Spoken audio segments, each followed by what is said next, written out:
runway in an attempt to halt the arrival and departure of flights. That's a lot of news to start the new year, but our panel is here to discuss this and more. President of the London Center for Policy Research, Tony Shaffer, and U.S. Senate candidate in Nevada, Tony Grady. Gentlemen, thank you very much for joining us. Hey, Michael. Good to be here. My pleasure to be here. Thank you. All right. Colonel Shaffer, I'll start with you. So what are your thoughts on Israel's announcement to ease the blockade of Gaza? I mean, we haven't seen that since 2007. We haven't, but I think it's a mixed bag here, Michael. The IDF has said they're not going to stop, and they are doing the best they can to do precision delivery of offensive capability. They're doing an amazing job. And I think there is a need to do humanitarian issues. I think, Michael, that's why they're doing this. They're going to open up the spigot to allow the innocent civilians of Gaza to get more supplies. It's a necessary thing. But let's remember, as has been said, the IDF does not intend to stop until they're done. And they're doing it in such a way that they've already had over 150 KIA. They're killed, Israeli soldiers, plus another 400. So they are being very effective. And I think they can realistically wrap this up regarding offensive combat operations by the end of January. So I don't think this is a big deal, other than I think they need to actually get some level of humanitarian supplies in there more than they have right now.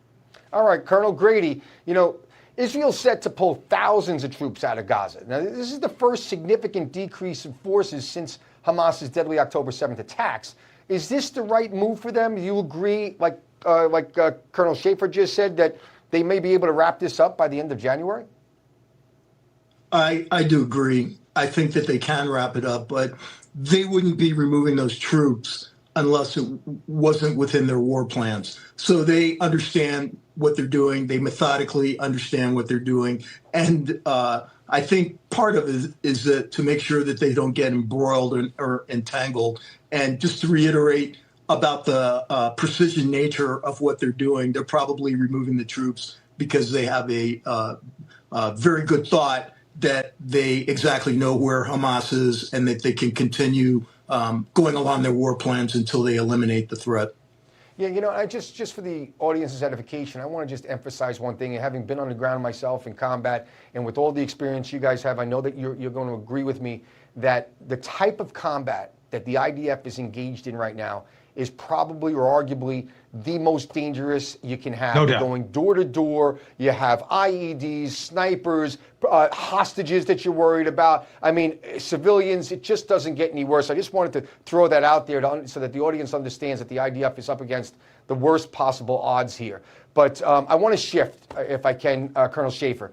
North Korea, the dictator Kim Jong-un, he ordered his military to, quote, thoroughly annihilate, close quote, the U.S. it provoked. So, listen, is this just more of typical North Korea saber rattling, or is this something we really need to be worried about? Well, yes and no. It's both. Look, Michael, the serial failures of what the cancer that inhabits our national security system called Joe Biden has actually enabled this sort of behavior. Look, we have the French, Spain, and Italy withdrawing from Operation Protect Prosperity. We have no answer to the Chinese balloon. Just the last few days ago, we talked about this, Michael, about the fact that nobody wanted to tell us about the fact that the Chinese had a 3 school bus sized balloon coming across the nation. These things going unanswered, the unanswered 100+ attacks by Iranian proxies, simply encourages the behavior of UN. And remember, UN can actually hit some targets. While he's developing his nuclear weapons, he could hit Hawaii, Guam, Alaska, probably even some stuff on the West Coast. So this is a serious threat. And nobody, by the way, Biden's not doing a thing about it. He hasn't said a thing about this. I'm sorry, we're running out of time, but Colonel Grady, I want to give you the last word, 30 seconds. Bottom line, is the world taking advantage of Joe Biden's weakness? Definitely.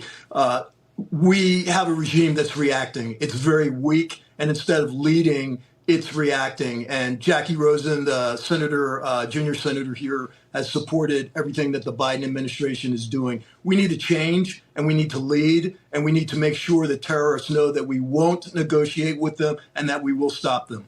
Roger that. Colonels Tony Shaffer and Tony Grady, thank you very much. Have a great new year. Happy New Year, Michael.